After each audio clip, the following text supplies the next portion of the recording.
chers internautes bu xibaar 221 TV ñu amaan mbégte bu baax a baax daal ak yéen seen émission. 221 TV ñu amaan mbégte bu baax a baax daal ak yéen seen émission 20 minutes de sécurité 20 minutes de sécurité nag dootuñu leen ko présenté ci mim réew tey nag ñi dalal ay ténor yoo xam ne ci sécurité yaakaar naa kenn dootu leen présenté waaye balaay boobu ñu daal di nuyu ñi nga xam ne ñoo ñu ànd ak ñun ci émission bi muy suñuy sponsor ku ci mel ni ISO sécurité waaye tamit duñu fàtte ñi nga xam ne ñooy waa FDF formation des formateurs di nuyu de passage le grand savant météo ndox waa dañu ngi lay nuyu bu baax a baax tey nag ñi dalal ci war a jàkkaarloo ki nga xam ne nii mooy Moussa Seck nekk consultant en sécurité waaye tamit daal di feggoog sama promotionnaire bi di Cheikhouna Thioune Moussa maa ngi lay nuyu. sëñ Mbaye maa ngi lay fay. Moussa tey yaa ngi ci xibaar 221 ñëw ñu war a jàkkaarloo ci li nga xam ne nii mooy 20 minutes de sécurité kan mooy Moussa. dëgg la waaw d'abord comme ni mu ko waxee léegi sëñ Mbaye maa ngi lay fay nuyoo bi ndax defe naa ni farata la fay si nuyoo di nuyu ñëpp ñi nga bokkal liggéey bi di leen sant si invitation bi. di nuyu seen internautes yi suñu mbokk yi internautes yi nga xamante ni ñu ngi leen di suivre fépp ci àdduna bi waaw bon. waaw di nuyu ba di ci dolli nuyu nag jéggal ma di ci dolli nuyu askanu Sénégal bi yëpp. parce que defe naa ni am na solo. dëgg la dëgg la waaw de passage tamit ñuy félicité suñu gaynde yi nga xam ne démb ñu ngi ñu gañe goo xam ne mbégte gu rëy la yóbbu ñu fële nga xam ne mooy final Coupe d'Afrique waaye tamit ma jàppaloo sama ndeyjoor ki nga xam ne mooy suma promotionnaire bi di formateur international en sécurité et sûreté Cheikhouna jox naa la sa wàccuwaay. waaw salaamaaleykum Maïssa le BG journaliste le formateur type journaliste maa ngi lay nuyu di les ziar donc di nuyu les internautes notamment di nuyu suñu natango bi ñu fi àndal tey monsieur Seck vraiment di kontaan encore une fois ci teew ci xibaar 221 nga xam ni vraiment mi ngi marqué ay empreinte am fii ci Sénégal macha allah. macha allah xibaar 221 le palais de l'actualité ma daal di jàmmaloo ki nga xam ne mooy Moussa di yëngu ci wàllum kaaraange. tey boo ñu doon wax kan mooy Moussa Seck nan nga ñu ko mën a faram fàcce. waaw jërëjëf sëñ Maysa Moussa Seck benn taalibe la Moussa Seck benn ndongo la sama tur sax yàlla dafa def ni dafa am ndongo bu ci dal muy Moussa Ndongo Seck donc di ñaan yàlla ñu dundee loolu keroog ñu koy wuy ji Moussa Seck doomi Sénégal la bu juddoo Dakar. juddoo Médina diggante rue 7 ba rue 6 angle 6 pardon màggee HLM 5 màggee Centenaire Gibraltar ba bi may am di jàng ba am bac di sant samay waajur bu baax a baax ndax waroon naa ko dooree ndax yar bi nga xamante ni def nañ ko ci doom yi si samay rakk si man commencé si samay rakk donc après bac bi wax dëgg yàlla ñu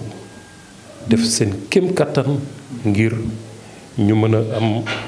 njàng mottali njàng bu am solo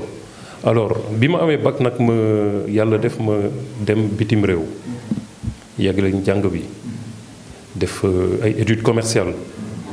après études commerciales yi bon ma liggéey dans le cadre commercial foofu ci àll ba benn jamono ma dem engagé wu ji armée def armée ay at ba pare libéré dugg dans le milieu de la sécurité privée maanaam wër àdduna bi exercer le métier de d'abord agent de sécurité privée ba pare embarqué sur navire pour si yenn dëkk yi comme la Somalie le Nigeria le golfe de Guinée embarqué si navire pour xeex ak pirates yi xam nga boo koy wax sax gars yi dañuy foog ni si télé rek la am mais yàlla may nañu ba ñu dund expérience boobu ñuy sant yàlla ba mu jëlee ñu ci ak dund mucc ci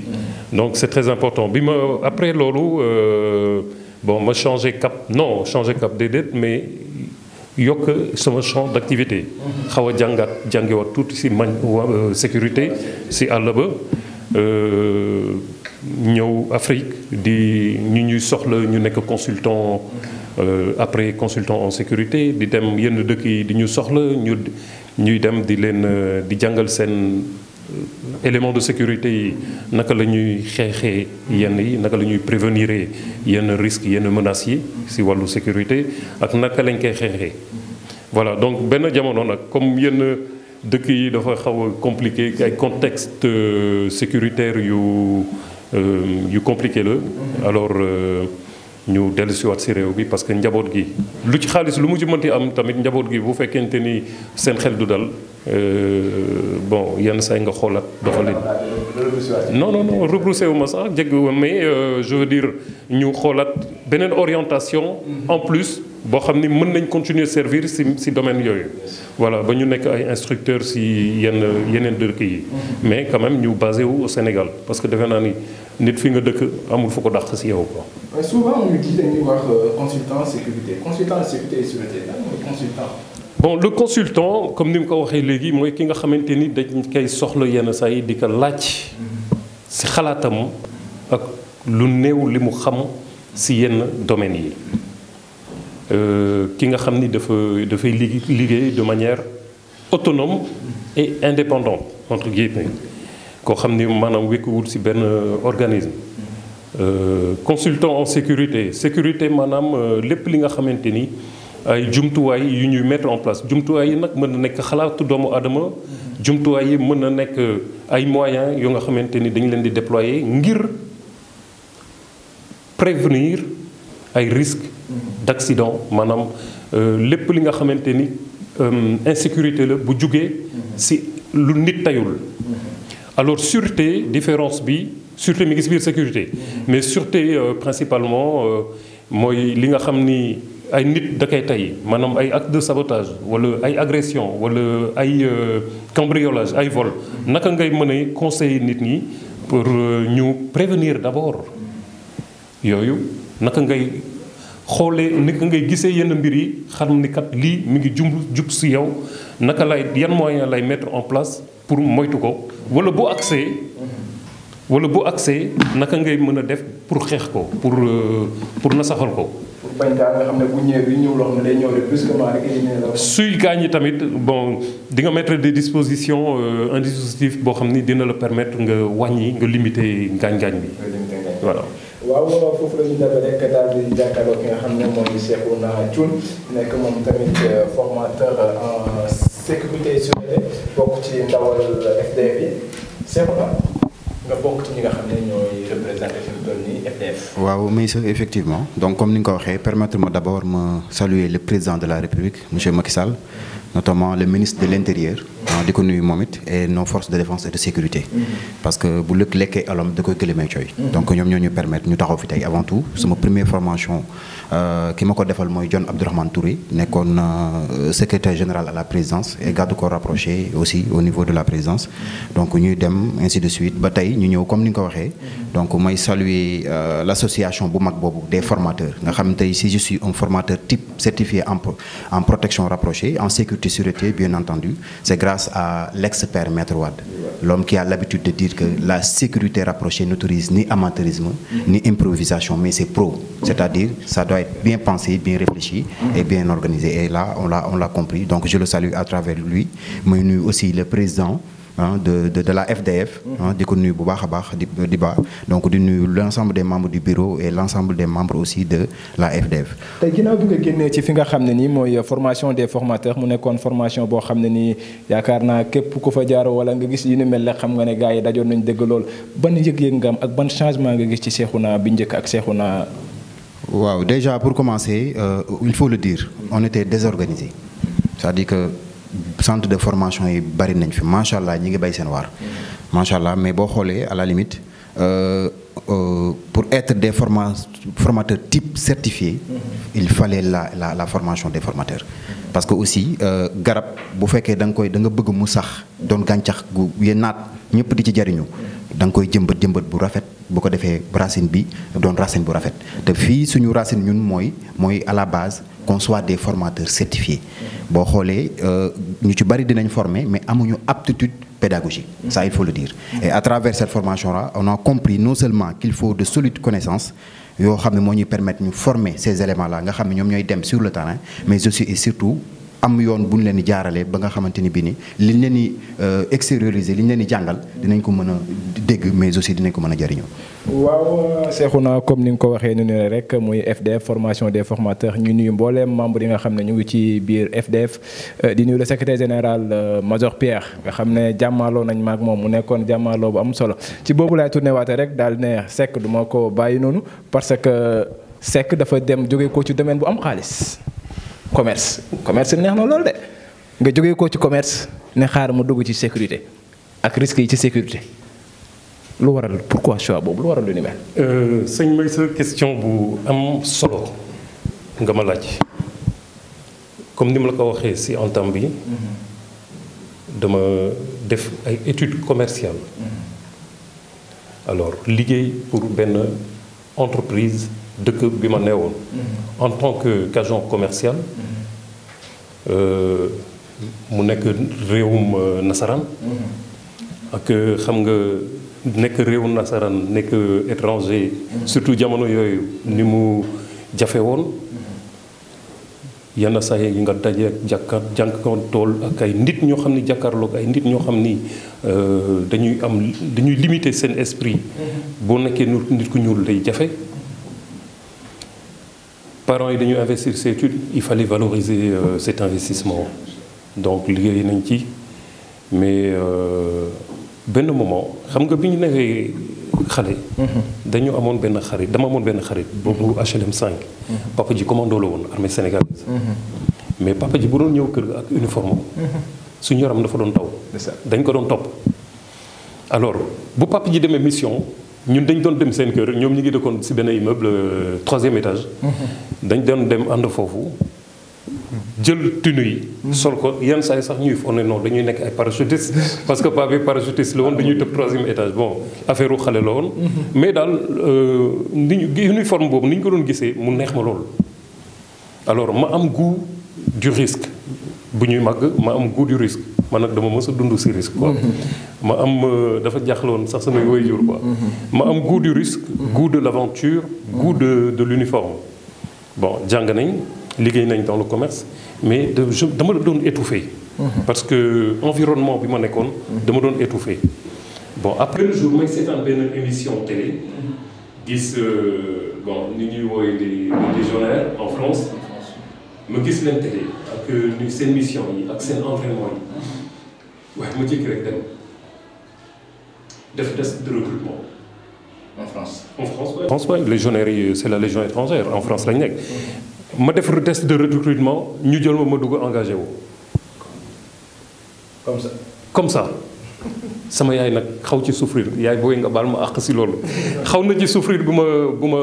ma demee métti woon na lool si moom ndaxte nit ñi Sénégal boo nee légionnaire wala légion étrangère dañ koy diaboliser dañu naan dafa dis si ñoom dañuy jàpp ni xëj na sax ñooñu ay mercenaires lañ ñu bëri noonu lañ ko jàppee mais malheureusement yaakaar naa ni macha allah ak éducation bi ak bon ni ñuy waxtaanee ni xam nga ni jàkkaarloo ak mercenaire donc ma dem engagé wu mu neex man bon ñu dem ba si biir comme bañkat laa woon man dama mës a bañ te bon armée xam nga boo ci nekkee di bañ waxantuma la ak mu nekk armée boo xam ne du sa réew ak tout ce qu'il y a comme aléa mu difficile parce que damay bañ man moom damay bañ ba dee d'ailleurs benn colonel ne woon na ma suñu chef de corps la woon mu ne ma toi tu feras pas long feu dans l'armée parce que tu es trop impulsif et récalcitrant maanaam da nga mën a bañ trop te fii dañ lay jox ordre da ngay exécuter te yow li ngay réfléchir dafa bëri xam naa sax li ngay am ay études yu poussées moo tax bon parce que ñun corps boobu y avait 146 nationalités si biir légion étrangère en fait c'est ce qui fait la force de ce corps là bon bref dañu def discours ci légion étrangère mais après l'armée ma dugg comme je l'ai dit tout à l'heure ma dugg ci milieu de la sécurité privée parce que dafa ma neexoon ci biir armée da ngay dem ay mission da ngay dem guerre da ngay dem yenn théâtre d'opération ngay gis ñu nekk dans le privé ay anciens militaires ñu reconvertir dans la sécurité privée. Ben nga gis leen mu ñuy exploser wu ñuy liggéey maanaam ak liberté ak autonomie. nga gis ni ñii li ñu jàng ñi ngi koy mettre en application et puis ils sont bien quoi ils étaient mieux que nous parce que déjà li ñu leen doon fay moo ëppoon li ñuy fay le soldat classique. mais tamit da ngay gis que dañu am responsabilité dañu am le pouvoir de décision dans l'exécution de leur mission donc looloo tax après me reconvertir dans la sécurité privée te rëccuwuma ko. waaw te rëccuwoo ko comme ni mu ko waxee noonu rek waaye décembre passé ñu gis xew-xew bu amoon nga xam ne président de la république moo ko organisé woon ñu gis ne keroog Mena Moussa moo fa wax ci wàllu sécurité. Bon, merci beaucoup si question bi hein. Mais bon, j'étais pas le seul hein. Je pense que am na keneen ku ko njëkkoon wax. Mais c'est vrai que nit ñi question sécuritaire bon sénégalais la. Alors bu ñu defee conseil présidentiel buy wax ci affaire répartition des revenus issus de l'exploitation du pétrole et des hydrocarbures en général. Sénégalais nga parce que nee nañ pétrole bi peuple bi moo ko moom. te man je fais pas partie du peuple sénégalais. te am naa expérience boo xamante ni si wàllum sécurisation activité boobu. si wàllum transport activité hydrocarbures yooyu. macha allah dans la sécurité. ben il est normal que su ma mënee dem taxaw. wax sama xalaat ma def ko. d'autant plus que c'était ouvert au peuple. même su fekkente ni dafa amoon ay invitation donc loolu moo waraloon ma dem taxaw wax fa.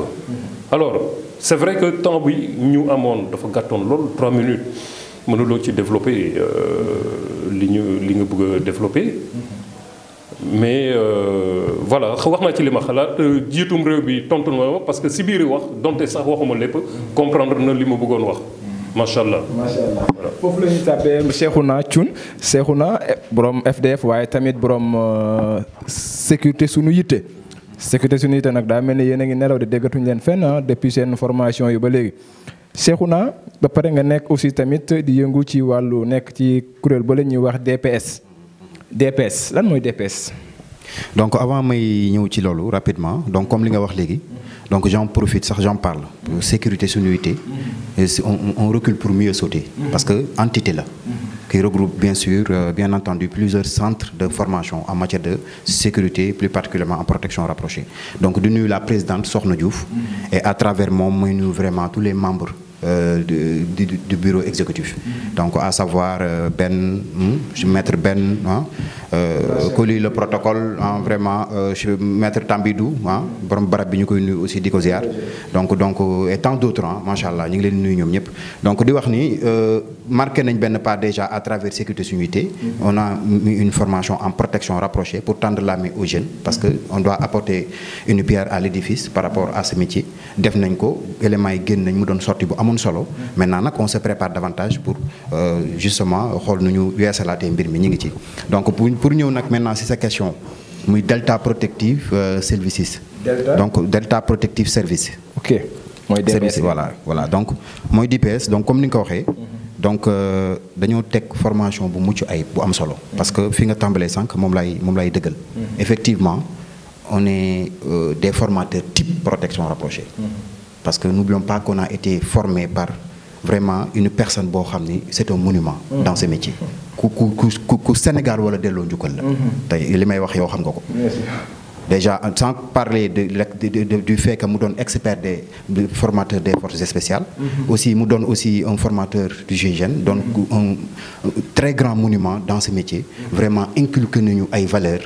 inculqué ñu savoir boo xamante ni bii nii fu ñu dem je pense que mën nañ fa nekk te mën nañ ko jàllale donc sur ce plan là ci lañ taxawee à travers Delta Protective Services comme ni nga ko xamee ñu doon le directeur des opérations ñu à travers n'est-ce pas l'administration teg une formation type protection rapprochée boo xamante ni bii nii li ñu fa jëlee en tout cas moom lañ bëgg a véhiculer parce que ci loolu lañ teg il a dit que le changement c'est à nous de l'apporter te je pense que ñu ngi ci volet boobu. kon mu mel ni su ma déggee Cheikhouna dafa mel ni waa DPS dañoo programmé def li nga xam ne mooy formation bientôt. effectivement ce 19 février incha allah. formation type protection rapprochée. vraiment moom lañ teg et je dirais au-delà des grands commençants maanaam ñi nga xam ñi ngi doog a commencé ci protection rapprochée parce que inscription yi bien entendu ubbi na depuis le 1er février. Même ceux qui sont dans la protection rapprochée. war nañ mën a ñëw donc wut si xam-xam à travers cela parce que li ñu fa proposé moo tax comme module. Cheikhouna mot de la fin balaa may xëcc ci plateau bi ki nga xam ne nii mooy le directeur des PS moom it war naa ko ñëw mu sànni ci ay kàddu. mot de la fin voilà di lancer appel rek encore une fois donc ci formation bi le 1er février lay commencé képp koo xam ne tu es intéressé par cette formation donc wooteel ci 77 bien entendu 977 76 51 xam naa ni le DGA bu ñëwee dina joxe aussi les critères yi nga xam ni. moom nga war a am pour bokk ci formation boobu mais en tout cas formation bi mi ngi noonu ubbi na ku wootee ci numéro yi ñu ngi jàllale flyers yi yëpp dina ci gën a indi ay leer bu soobee yàlla boo ñëwee li ngay wut ci xam-xam en tout cas ci protection rapprochée. merci beaucoup Cheikhouna Thioune suma chef suma promotionnaire mu nekk nit koo xam ne ñoo ko bokkoon doon ko bëri ngandoo fële ci formation des formateurs merci beaucoup ñu ngi lay remercier bu baax a baax.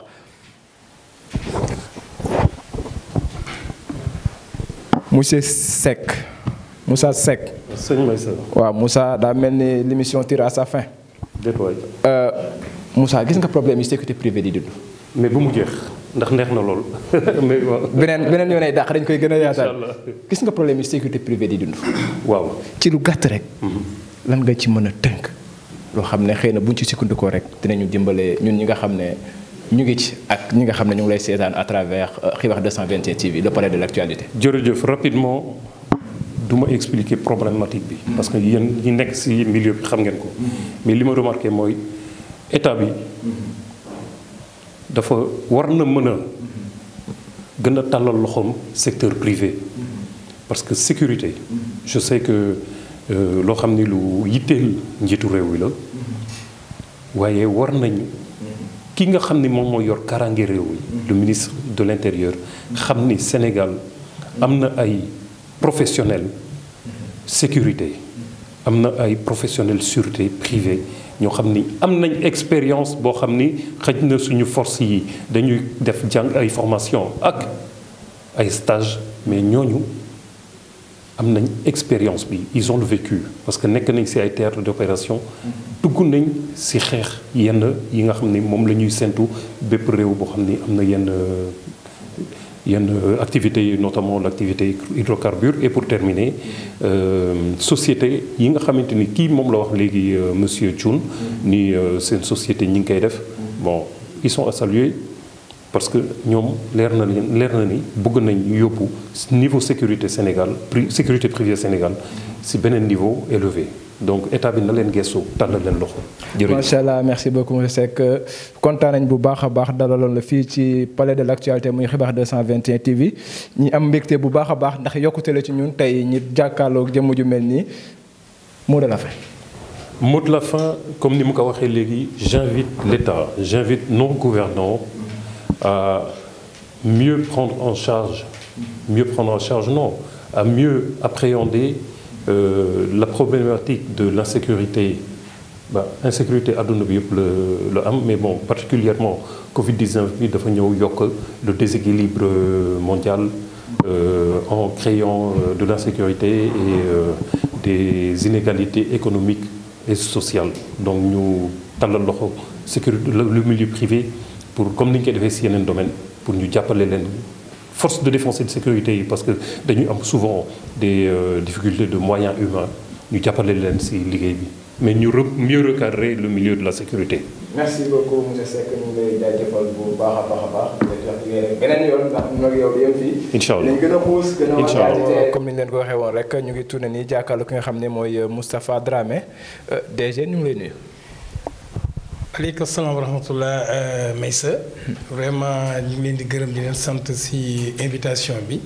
juste rek def une petite présentation comme ni ko Cheikhouna ci lu waxee de Delta Protective Services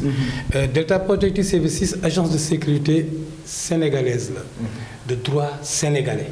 di recruter ay ndaw ñi nga xam ne bëgg nañu sécurité surtout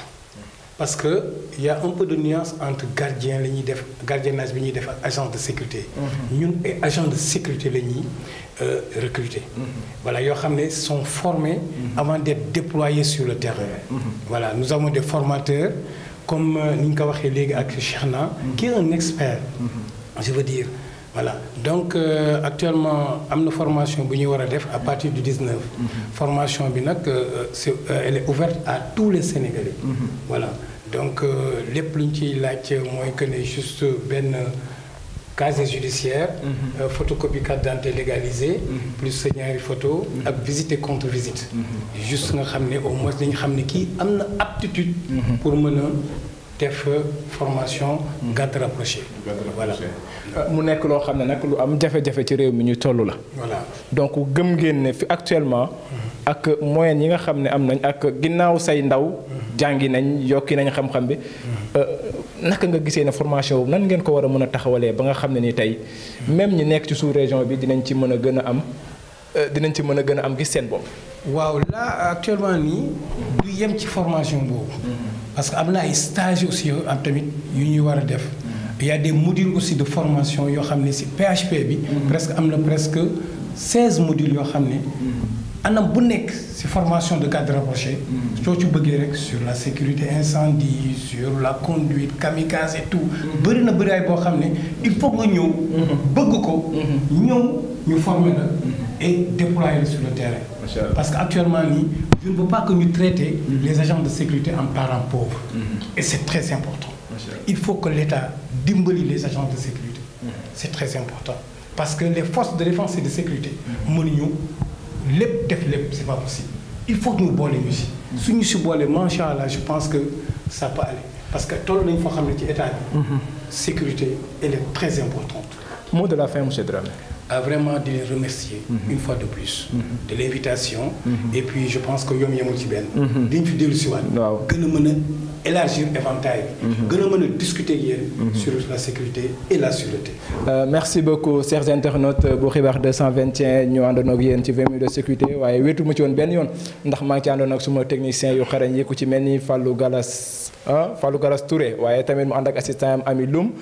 di wax nag ne formation boobu noonu du yomb parce que dafa nekk loo xam ne gars yi dañuy sodde te dañu am changement lañ soxla waa FDF yëpp a nga ca man mii maa nga ca biir ak yeneen gars yaa nga ñëw ci biir changement lañ soxla ñu valoriser li nga xam ne nii mooy sécurité privée te pare nañ pour jëf ko ànd ceeg le grand savant ki ma naan moom la ñuy wooye bu nit ñi naan sortie pédagogie ma naan sortie andragogie moom moo ko fi andi ñu ngi koy nuyu de passage Maître Ndour Wade le formateur le savant di remercier ñëpp rek di remercier ñi nga xam ne ñoom la ñu àndaloon muy suñuy partenariat ku ci mel ni ISO sécurité waaye tamit ku ci mel ni waa